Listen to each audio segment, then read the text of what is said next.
और दोस्तों, क्या हाल। तो आप सबका स्वागत है किताबी कीड़ा में।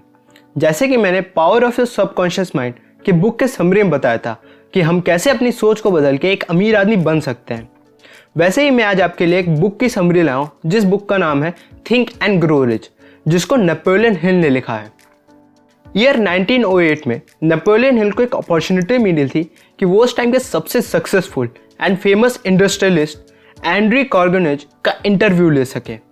जब एंड्रयू ने अपने सारे सीक्रेट्स नेपोलियन को बताए कि उन्होंने कैसे इतनी वेल्थ जमा की और कैसे हर आदमी भी इसी फॉर्मूले का यूज़ करके रिच बन सकता है, फिर एंड्रयू ने नेपोलियन से एक क्वेश्चन पूछा कि मैं तुम्हें 500 टॉप रिच पीपल से इंट्रोड्यूस कराऊंगा और उनके साथ मीटिंग करवाऊंगा, बट तुम्हें उन सब के सीक्रेट्स की एक बुक तैयार करनी होगी ताकि ये सारे सीक्रेट्स सब लोगों के पास पहुंच जाओ और सब लोग अमीर हो सकें। इस क्वेश्चन को सुनने के बाद नेपोलियन हिल मान गए और 20 साल के लिए उन सब के लेसन्स को एक बुक में फॉर्म करने में लग गए। और फिर ईयर 1928 में उन्होंने पहली बुक पब्लिश करी जो कि थी द लॉ ऑफ सक्सेस। फिर ईयर 1930 में the magic ladder to success और फिर 1937 में सबसे अच्छी book think and grow rich. तो ऑथर ने इस बुक का नाम थिंक एंड ग्रो रिच शायद इसलिए रखा है क्योंकि जो प्रिंसिपल्स बताए हैं वो डायरेक्टली या इनडायरेक्टली आपके माइंड से कंट्रोल होते हैं। तो चलिए जानते हैं वो सारे प्रिंसिपल्स।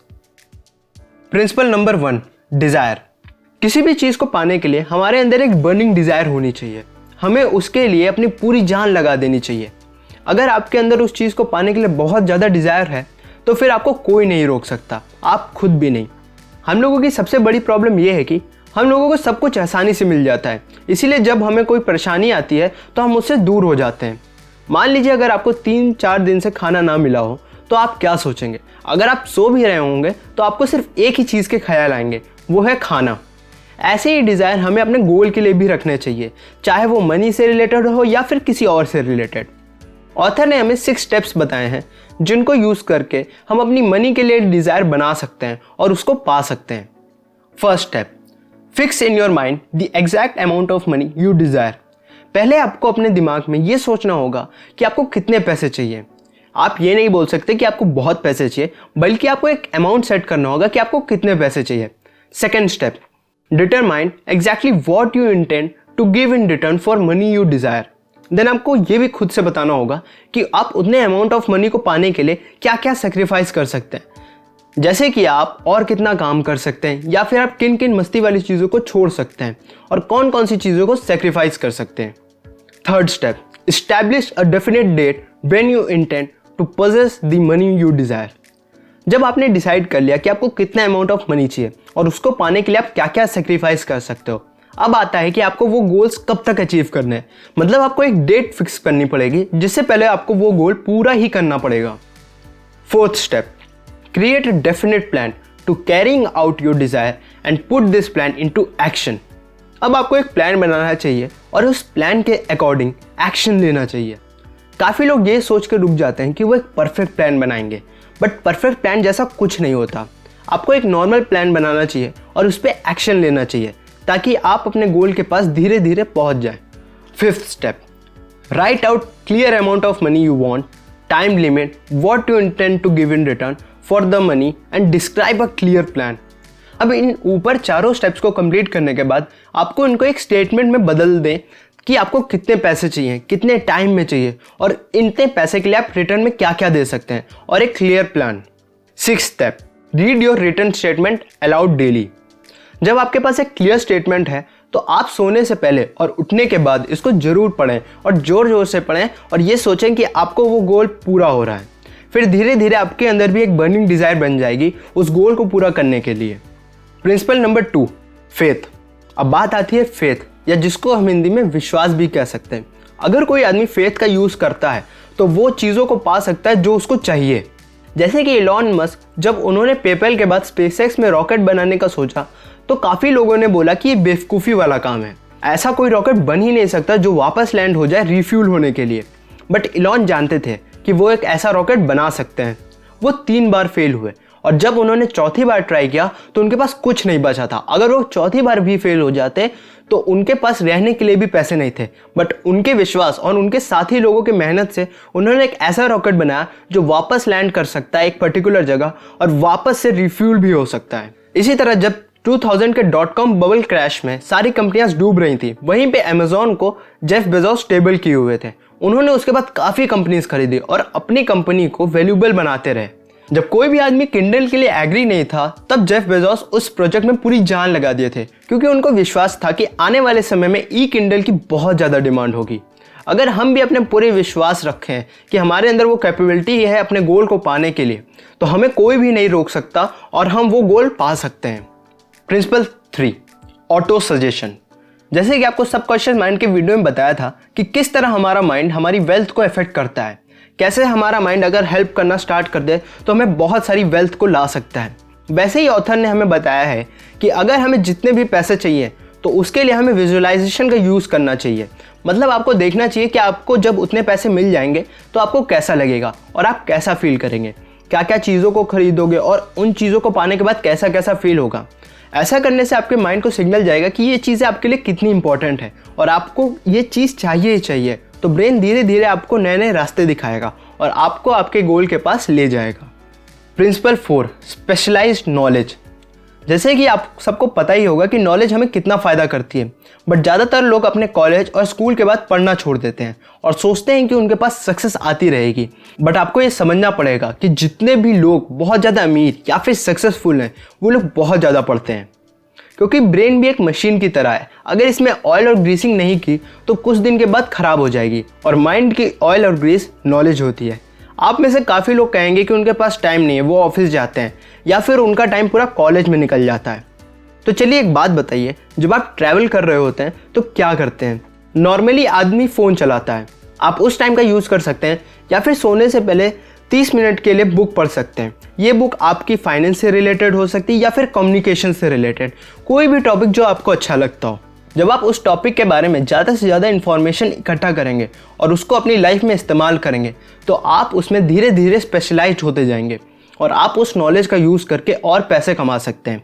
मान लीजिए आप एक जॉब करते हैं बट आपको कंप्यूटर के बारे में उतनी नॉलेज नहीं है, बट जैसे जैसे आपको उसके बारे में और पढ़ेंगे वैसे वैसे आप उसमें मास्टर होंगे और धीरे धीरे जब आप बहुत सारी स्किल्स एक्वायर कर लेंगे तो आपका प्रमोशन भी हो सकता है, क्योंकि आप सबसे नॉलेजेबल पर्सन होंगे।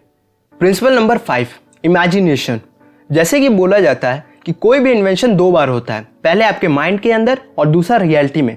जितने भी साइंटिस्ट या फिर कोई आर्टिस्ट हैं, पहले वो सोचते हैं कि वो क्या बनाना चाहते हैं और फिर उस चीज़ को रियलिटी में बनाते हैं। बट आजकल लोगों को पता ही नहीं कि उनको अपनी ज़िंदगी में क्या चाहिए। अगर उनसे पूछे कि तुम 10 साल बाद अपने आप को कहाँ देखते हो, तो उनको पता ही नहीं होता कि वो 10 साल बाद क्या कर रहे होंगे। लोगों के पास गोल ही नहीं है कि वो क्या करना चाहते हैं, और ऊपर से लोगों से पूछो कि अभी जो काम कर रहे हो वो क्यों कर रहे हो, तो वो भी उनको नहीं पता होता। मतलब उनको अपने बारे में नहीं पता होता कि वो क्या कर रहे हैं, तो वो दुनिया को क्या ही चेंज करेंगे। मान लीजिए आप एक रास्ते पे चले जा रहे हैं बट आपको पता ही नहीं आपको कहाँ जाना है, तो क्या ये सही तरीका है? ऐसे लोगों को पागल कहा जाता है रियल लाइफ में। उनको पता ही नहीं होता कहाँ जाना है। बट वहीं पे आपको पता है कि आपको मार्केट जाना है, तो आप एक डायरेक्शन चूज़ कर सकते हैं और अपनी मंजिल में पहुँच सकते हैं। तो आप अपने दिमाग का यूज़ करके इमेजिन करिए कि आपको 10 साल बाद कितने पैसे चाहिए, या फिर कहाँ पे रहना है और कैसी लाइफ जीनी और कैसे लोगों के साथ रहना है, या फिर आपको अपनी बॉडी कैसी चाहिए, और फिर उसके बाद उसके लिए आप डेली काम करिए। Principle number 6, organised planning. काफ़ी लोग गोल सेट करने के बाद भी फेल हो जाते हैं। उन्होंने इमेजिन भी कर लिया होता कि वो कैसी लाइफ जिएंगे और फिर उसके बाद क्या करेंगे, बट कहीं ना कहीं वो एक चीज़ को भूल जाते हैं, वो है प्लानिंग। प्लानिंग बहुत ज़्यादा इंपॉर्टेंट रोल प्ले करती है हमारी हार और जीत में। जैसे कि वॉरेन बफेट कहते हैं कि an idiot with plan can beat genius without plan. आप सबने कछुए और खरगोश की कहानी तो सुनी ही होगी कि खरगोश हार जाता है और कछुआ जीत जाता है। बट अगर आपने ध्यान दिया हो तो कछुआ एक प्लान के साथ चल रहा होता है। वो धीरे धीरे चलता है, तो उसको चलते रहना चाहिए, वरना वो उससे आगे निकल नहीं पाएगा। वहीं पे खरगोश जो बहुत होशियार था, सोचा कि मैं तो तेज चलता हूँ, इसको आराम से हरा लूँगा, और उसने कोई प्लान नहीं बनाया और जिसका नतीजा उसको हार में मिला। इसी तरह हमें अपने गोल्स या फिर जितने भी पैसे कमाने हो उसके लिए एक प्लान होना चाहिए कि वो पैसे कहाँ से आएंगे, किस किस जगह से आएंगे, और मेरी कितनी इनकम बढ़ेंगी और मैं कितना रुपया कमाऊँगा। और आपकी प्लानिंग यहीं पे ख़त्म नहीं होनी चाहिए, बल्कि आगे की भी प्लानिंग करनी चाहिए कि उस पैसों को क्या क्या करूँगा, कहाँ पे इन्वेस्ट करूँगा, कहाँ पे खर्चा करूँगा। वरना आप पैसे तो कमा लेंगे बट वो पैसे ज़्यादा दिन तक आपके पास रहेंगे नहीं। Principle number 7, decision. मान लीजिए आपने प्लान भी कर लिया कि आपके पास कैसे कैसे पैसे आएंगे और उसको कहाँ कहाँ पे यूज़ करेंगे और कहाँ पे इन्वेस्ट करेंगे, बट अभी भी काफ़ी लोग अपने गोल तक नहीं पहुँच पाएंगे क्योंकि उनके सामने एक बहुत बड़ी बाधा खड़ी होगी जिसको ऑथर प्रोक्रेस्टिनेशन कहते हैं या फिर जिसको हिंदी में टालना भी कह सकते हैं। काफ़ी लोग काम को टालते रहते हैं कि वो कल कर लेंगे या फिर परसों कर लेंगे और उनका काम कभी भी नहीं होता और वो कुछ भी नहीं करते और फिर कहते हैं कि हमसे तो काम ही नहीं हो पाता। इसके ऊपर कबीर जी ने बहुत अच्छा दोहा लिखा है जो कि है, काल करे सो आज कर, आज करे सो अब, पल में परलय होगे, बोहरी करेगा कब। उनके हिसाब से हमें काम कल के लिए नहीं, आज और अभी ही करना चाहिए। पता नहीं कब जिंदगी चली जाए और हम काम को टालते रह जाए, तो हमें टालना नहीं बल्कि तुरंत काम करना चाहिए। और जब भी आपका टालने का मन करे तो आप उसी समय उस काम को करिएगा, तो देखिएगा कि आपका कितना सारा काम खत्म हो जाएगा। Principle number 8, persistence. हम लोगों की ज़्यादातर ये आदत होती है कि जब हमें कोई नया काम करने में परेशानी आती है तो हम उस काम को ही छोड़ देते हैं और फिर उसे वापस से नहीं करते। जैसे अगर आपने कल से एक आदत बनाने की सोची कि आप सुबह उठकर एक्सरसाइज करेंगे, पर 2-3 दिन के बाद आपका शरीर दर्द होने लगा तो आपने सुबह उठना ही छोड़ दिया। वहीं पे अगर आप उसी काम को लगातार करते रहते तो कुछ दिन बाद आपकी सुबह उठने की भी आदत बन जाती और आपका दर्द भी खत्म हो जाता। तो ऑथर ने हमें 4 तरीके बताए हैं जिनको यूज़ करके हम अपनी आदत को बरकरार रख सकते हैं। पहला, एक बहुत बड़ा रीज़न जिसकी वजह से आपको वो नई आदत बनानी पड़ी। अगर आपके पास कोई बड़ा रीज़न नहीं होगा तो आप वो काम ज़्यादा दिन तक नहीं कर पाएंगे। दूसरा, एक ऐसा प्लान जिसमें आपको हर रोज़ वो काम करना हो। तीसरा, फिर आपको अपने दिमाग के अंदर कोई भी निगेटिव थॉट्स नहीं आने देना है, जैसे कि मैं उतना काबिल नहीं हूँ या फिर मेरे पास उतनी नॉलेज नहीं है। और आखिरी, एक दोस्त को अपने साथ मिला लो जो कि रोज़ रोज़ उस काम करने के लिए आपको पुश करे और आपको मोटिवेट करे। Principle 9, power of mastermind. अब मास्टरमाइंड क्या होता है? तो ऑथर बताते हैं कि जितने भी सक्सेसफुल पीपल होते हैं या फिर थे, वो अपने जैसे सक्सेसफुल लोगों के साथ ही रहते थे और कोई भी प्रॉब्लम में उनसे सलाह मांगते थे। जैसे कि आपने सुन ही रखा होगा, 1 से भले 2, तो वो लोग और लोगों की मदद लेके उस प्रॉब्लम को सॉल्व करते थे। पर अब आप ऐसे लोगों को कहाँ ढूंढेंगे जो कि आपकी प्रॉब्लम में हेल्प करेंगे? तो आप एक काम कर सकते हैं कि जिन जिन लोगों की आपकी मदद चाहिए, आप उनकी बुक पढ़ के उनके थॉट प्रोसेस को जान सकते हैं कि वो कैसा सोचते हैं और क्या क्या करते हैं। और फिर जब भी कोई प्रॉब्लम आए तो आंखें बंद करके सोचिए कि वो आपके सामने बैठे हैं और आपको गाइड कर रहे हैं उस प्रॉब्लम को कैसे सॉल्व करें। ऐसा करने से आपको काफ़ी हेल्प मिलेगी और आपको इस प्रॉब्लम का सलूशन भी मिल जाएगा।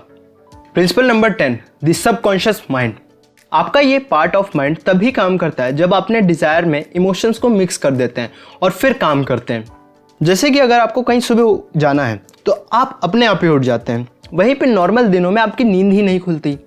जब आपको कहीं सुबह जाना होता है तो आपके अंदर एक इमोशन होता है कि कहीं वो मीटिंग या इवेंट मिस ना कर दें, इसीलिए आपका माइंड आपको उठा देता है क्योंकि आपके डिज़ायर जो कि है सुबह उठना, वो एक्साइटमेंट और फियर के साथ मिल जाता है और आप उठ जाते हैं। इसी तरह अगर आप अपने गोल में एक्साइटमेंट, फन, होप और फेथ के इमोशन को मिक्स कर देंगे तो आप भी अपने गोल को आसानी से पा लेंगे। Principle number 11, brain. हमारा जो ब्रेन होता है वो काफ़ी डिफरेंट टाइप्स ऑफ वेव्स को छोड़ता रहता है अपने थॉट्स के हिसाब से। अगर हम अच्छी चीज़ों को देखते हैं और सुनते हैं तो हमारे ब्रेन में बहुत सारी अच्छी चीज़ें आने लगती हैं। वहीं पे अगर हम बहुत परेशान होते हैं तो ना हमें खाना अच्छा लगता और ना कुछ काम करने का मन करता है।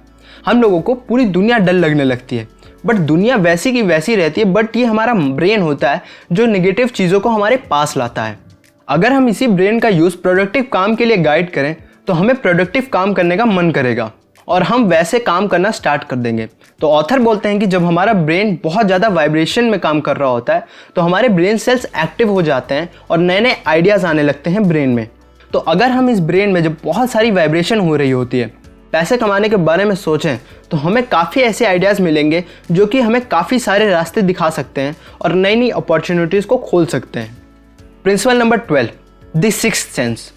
ऑथर कहते हैं कि इस आखिरी प्रिंसिपल को एक्टिव करने के लिए ऊपर सारे प्रिंसिपल को अप्लाई करना होगा और ये प्रिंसिपल ज़्यादातर फिलॉसफी में पाया जाता है जिसको हम लोग क्रिएटिव विजुअलाइजेशन कह सकते हैं। क्रिएटिव विजुअलाइजेशन को सिक्स्थ सेंस भी कह सकते हैं, जो कि सबकॉन्शियस माइंड का एक पार्ट है। जब आपके इस ब्रेन का पार्ट काम करने लगता है तो आपको काफ़ी अच्छे आइडियाज़ आते हैं जो कि आपको बिलियनर और फेमस बना सकते हैं। स्टीव जॉब्स ने भी इसके बारे में बात की है, वो इसको इंट्यूशन कहते हैं काफ़ी लोग मानते हैं कि आपका सिक्स्थ सेंस या फिर इंट्यूशन आपको जहाँ जाना चाहिए वहाँ ले जाता है और आपको आपके मंजिल तक पहुँचा देता है। इस ब्रेन के पार्ट को ओपन करने के बहुत सारे तरीके हैं, बट सबसे अच्छा तरीका है मेडिटेशन। मेडिटेशन में आपका कॉन्शियस माइंड आराम करने लगता है और अनकॉन्शियस माइंड ज़्यादा एक्टिव हो जाता है। और अगर आप इसको डेली प्रैक्टिस करते हैं तो कुछ समय के बाद आपका सिक्स्थ सेंस खुल जाता है, जो कि आपको सही डिसीजन लेने में हेल्प करता है। तो दोस्तों, आज का वीडियो यहीं पे ख़त्म करते हैं। लाइक करें अगर आपको वीडियो अच्छी लगी और कमेंट करके बताइए कि आपको कैसी वीडियोस चाहिए, और सब्सक्राइब बटन और बेल आइकन को भी दबा दें ताकि मैं आपके पास ऐसी वीडियोस हर सैटरडे लाता रहूं। तब तक के लिए मैं आपसे विदा लेता हूं and have a good day.